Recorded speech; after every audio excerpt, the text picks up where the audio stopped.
Hello, I'm Barbara Sills Nevergold, co-founder of the Uncrowned Queens Institute. Welcome to They've Got Stories to Tell, Conversations with Uncrowned Community Builders.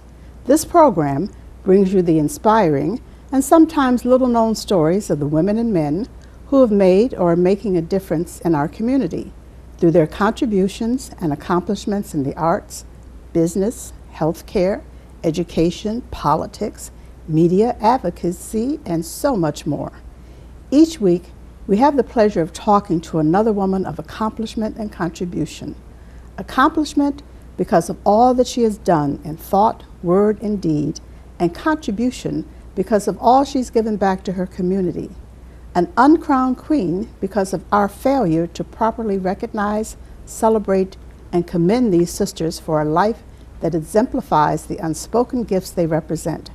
Today's guest, teacher, poet, family and community historian, author, and I know I'm going to leave out something. So just let me welcome Dr. Sharon Amos to They've Got Stories to Tell. Hello, Dr. Amos. Hello, Dr. Nevergold. How are you? I'm just fine today, thank wonderful. We go back a long ways, in terms of knowing each other, but our audience perhaps may not know you. So let me ask you to give us a little bit about your background and how you got to Buffalo. Well, my family is really from Lancaster, South Carolina, a small town right across the North Carolina border. And my father migrated here in the early 50s, and I came a little later. And every year we made that return to Lancaster to see family.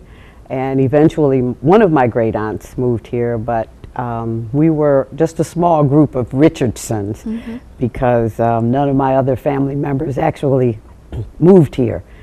And excuse me. And once I was here, I went to elementary school, 37. I went to high school, East High School. Oh, we have that in common too. Yes. I got my undergraduate degree from Canisius College, and then a master's from UB, and then finally my doctorate from UB also.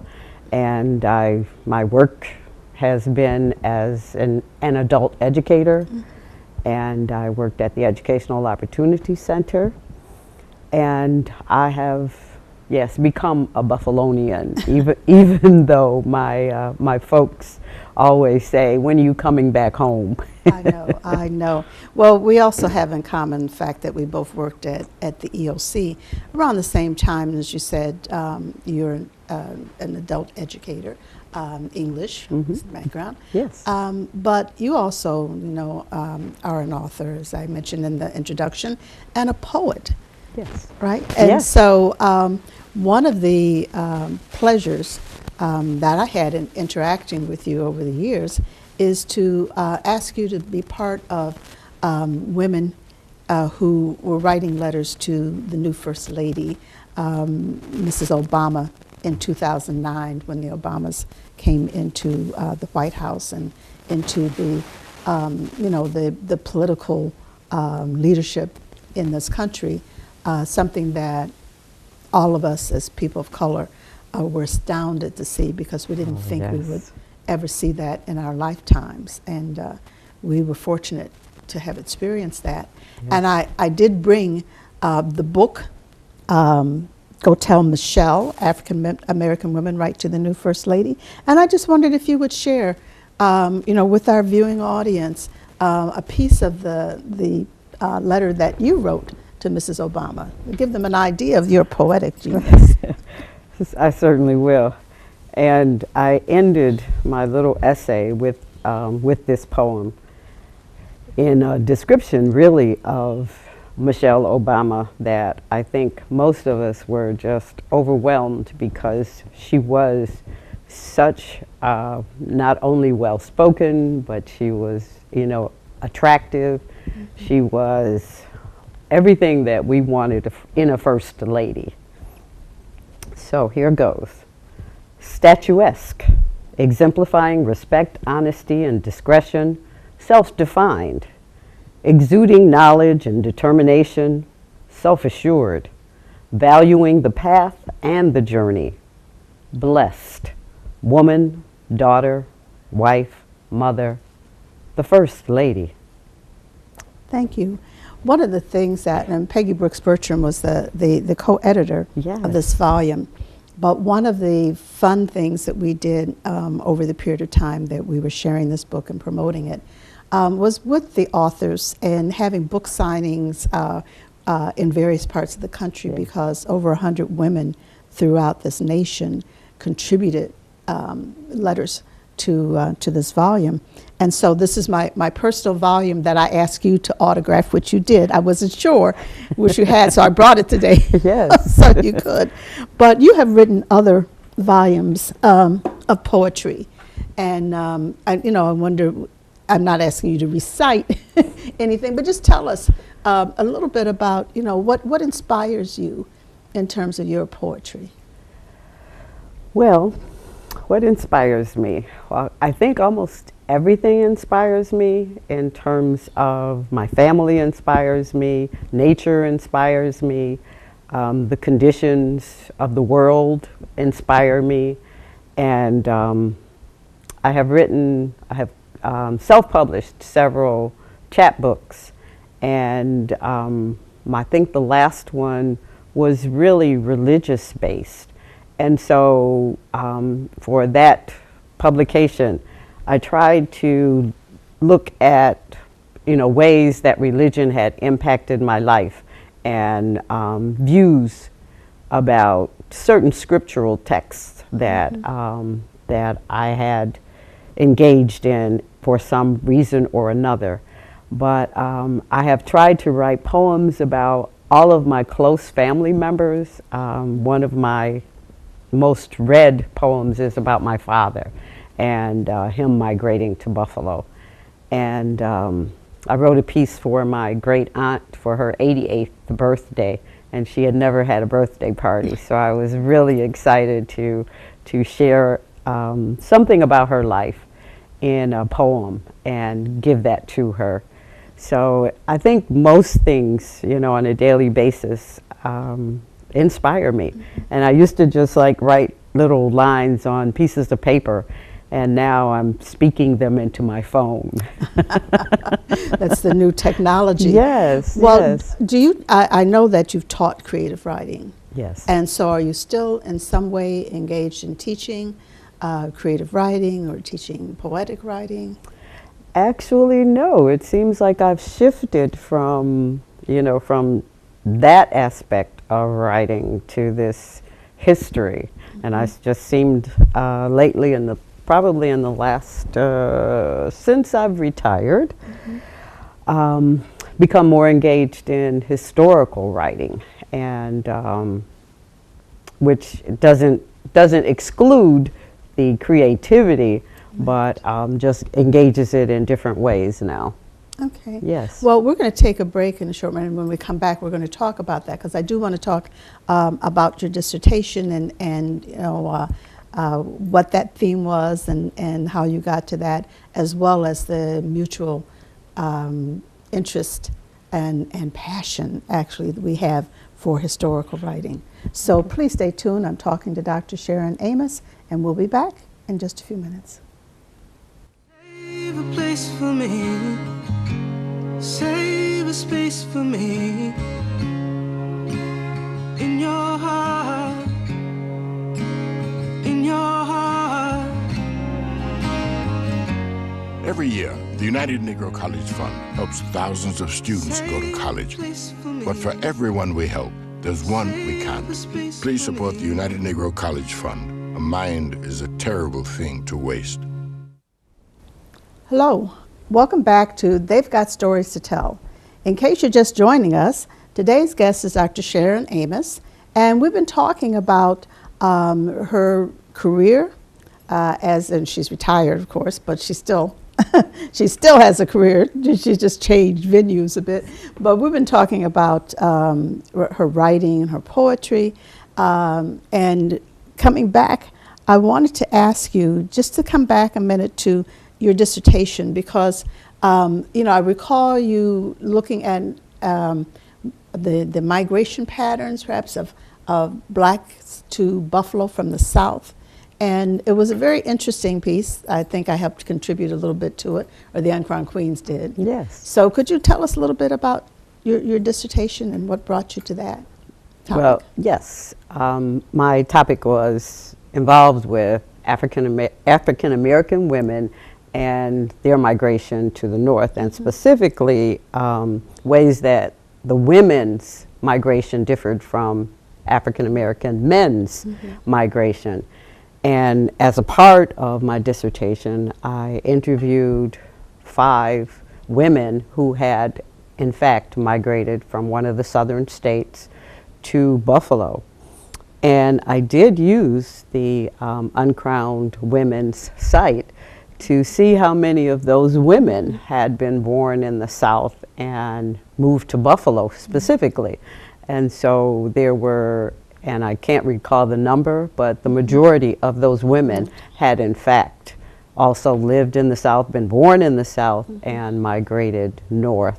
And some, for some of them, Buffalo was their last stop, and for others, they had lived in other places and then come here later. So my mother-in-law was one of those women that I interviewed, and her family was from Alabama, but they moved to Kentucky because her father was a coal miner. And she ended up in Buffalo as a result of other family members coming. And that was one of the trends that I found in the work, in the dissertation, that many of the women did not come directly to a place unless there were kin folks or extended family members in that other place. And so once they arrived, they had some place guaranteed for them to stay. They didn't have to, like men, figure out where they were going to go once they reached a new location. So that for me was just fascinating, and the way they came. Many of the women came by train, by automobile, by bus, whereas if you look at the way men traveled, men sometimes, you know, like got a ride to another location and worked there, and didn't have their own transportation necessarily, so didn't have a direct line from the place that they were born or were living in the South to the North. Yeah, I'm sure that many of our viewers can relate to that, because certainly that's how my family got to Buffalo from Louisiana, via train. But that also now prompts me to ask you about the interest in family history and in community history. And you've done so many projects, but there are 2 that I really want to focus in on. One being the historical gallery at St. John Baptist Church, which is also our church. Yes. And you have contributed greatly to documenting and preserving that history. Yes, and St. John Baptist Church history engaged me because the founding pastor was, of course, from my home state, South Carolina. And so I think early on, one of the deacons, Deacon Norris Locke, recognized an interest I had in church history. And he gave me some small projects to do that he was working on or had worked on. And I think from his encouragement forward, I continued my interest in the history of the church and the pastor and members. And the historical gallery was an idea, I believe, conceived by Fern Beavers. And there were many, in terms of several members of the McCarley family who contributed, who were on that initial committee. And when I came on, I was a helper. You know, I was helping out. And I added just the little bit that I had done in terms of the history of the church to that project. But the gallery was established in 1990. And in 2009, I think, 2009, we took the gallery down, took all the photos down, and we were looking at repainting the walls and rehanging it because we had additional items we wanted to add.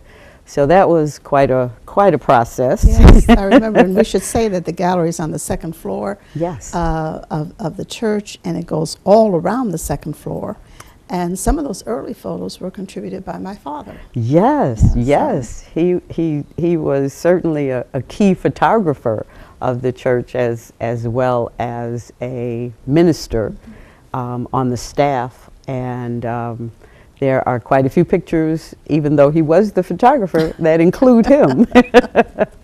And especially the one where he is playing for the Bells of St. John. Oh, that's right. Yes, Yeah, the choir. That's one of my favorite ones. And I think there was certainly a group, as I recall, of men, black men, who were photographers at that time, and they would get together and they would share ideas about how to do special effects, or how to take perfectly composed photographs and portraits. My dad was a big portrait person and wedding person and so forth. So he had that whole cadre of friends that worked together. Oh yes, yes. So there are his photos, and it was interesting.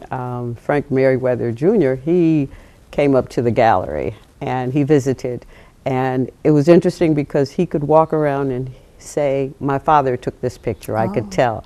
So he recognized his father's style, just as you're saying. Your father had, certain, I guess, settings and particular things that he did in photography. Right. Yes.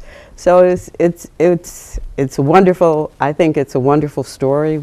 The gallery includes histories of our three pastors. Our founding pastor, Reverend Bernie C. McCarley, our second pastor, the Reverend Bennett W. Smith Sr., and our current pastor, Minister Michael Chapman. And I think, without sounding, I don't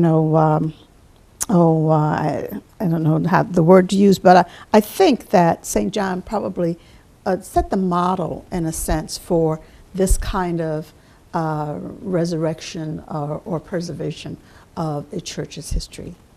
Oh, I would agree. I would certainly agree, because I've not seen the extent of our gallery and the history that it displays in any other church. Trinity Baptist Church has a museum, which is Bernice Wiggins is one of the originators of that museum, and it's a wonderful place. And it's just not Trinity history. It's really history of Buffalo, because she has many artifacts from politics, from religion, of course, but many aspects of Buffalo. Yes. And she has artifacts. She has stuff. Been to that museum and actually did a show, and if I find the video. Oh, wonderful. I'll, play it one time for the audience here. Yes. But again, quickly, time flies, so we have to take another break. But stay tuned. We'll be back in just a minute or so with Dr. Amos.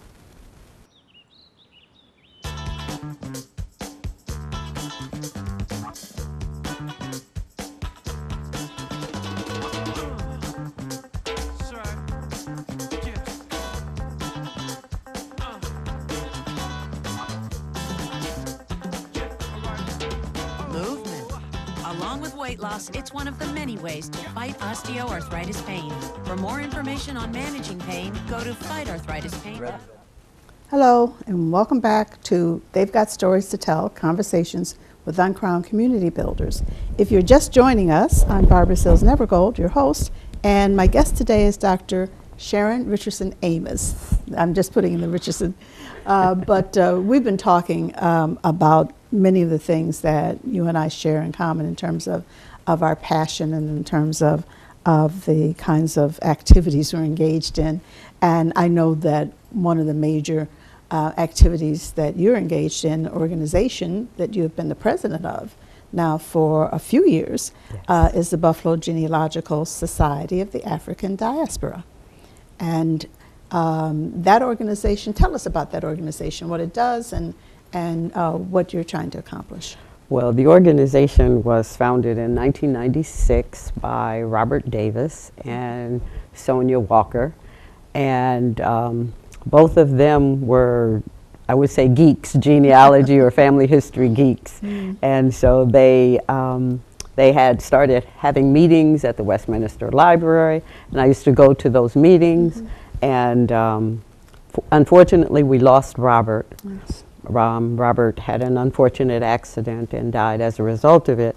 But Sonia kept the association, the society alive. And when the Meriwether Library was built, then that became the location for the meetings.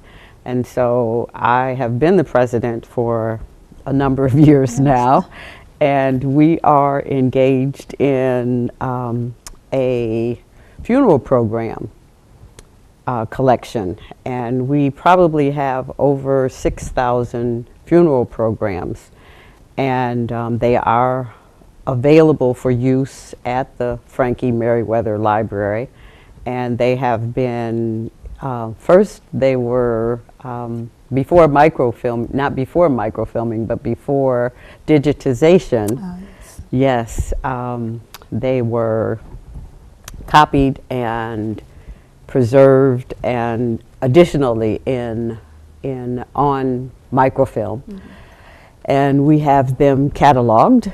And so if you have a deceased relation and you'd like to find out if there's any information about the person, the funeral programs are a great place to start in terms of giving birth, death, relatives, and all kinds of information about the individuals.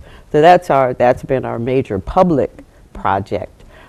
Individually, the members have their own family history projects, and what we see is many come not knowing how to do family history, and so we help them with that, and others come having done quite a bit of family history and wanting to know what's next. So actually, Sonia is our DNA expert. Yes. Yes. 23andMe. And while we're talking, there are some pictures of some of the activities of the group that our viewers can see. Thank you for supplying those, by the way, because what you're doing is invaluable. A lot of things get thrown away, get lost, and the funeral programs are one of them. And as you said, they're a really important source to start or to enhance anyone's search for family members. Oh, absolutely, absolutely. So we have members that have been able to trace their families back to the 1700s.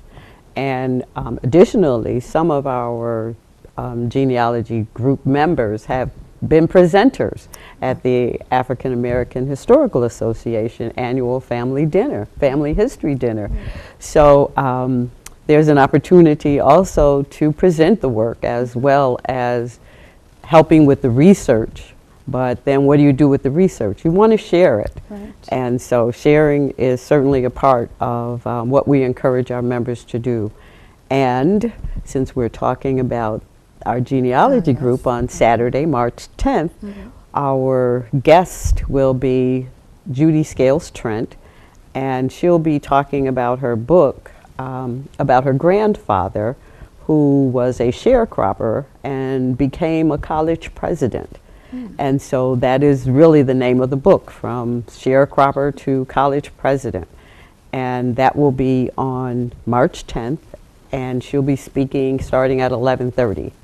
And our meeting runs from 11 to 1. And additionally, we will have displays from our members, work that they have done, storyboards, some digital pieces, some scrapbooks. And so it's a real genealogical day. If you're interested. And it's free. Yes, and it's free. And it's free. Everyone can come. So someone who is a novice, researcher and wants to be able to learn what the steps are and how to, because they've always told us that black people could not do their history because of slavery and because essentially we would not be able to trace them, but that's not true. That's not true at all. And what we have found is that there are members of our group who have been able to trace their family members back to slavery and before and pre-slavery. And we were not all slaves, though, so there were, yes, we were also free.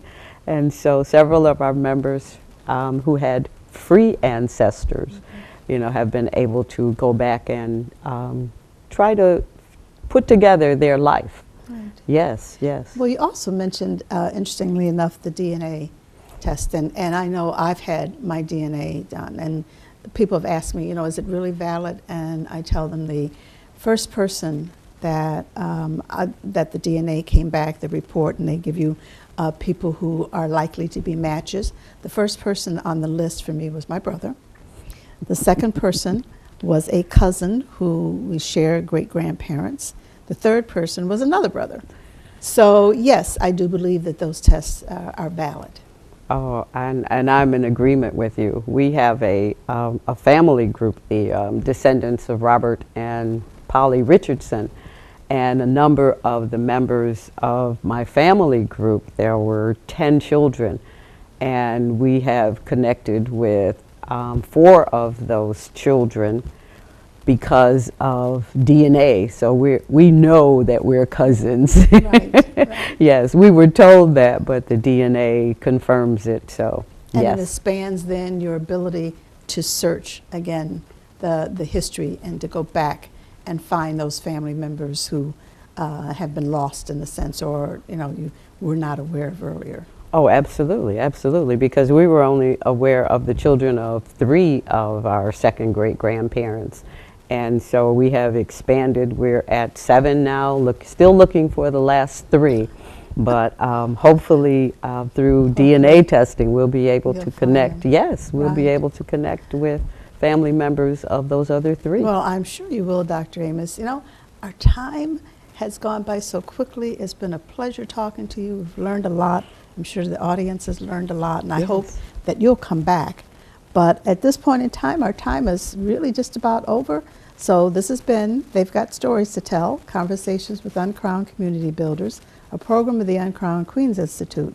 We invite and encourage you to visit our website, www.uncrownedcommunitybuilders.com, to learn more about the lives and contributions of the uncrowned queens and kings we are spotlighting in this program. You can also watch this program on the UCB YouTube channel at UCB Conversations. Thanks for joining us. We look forward to your joining us for They've Got Stories to Tell next week.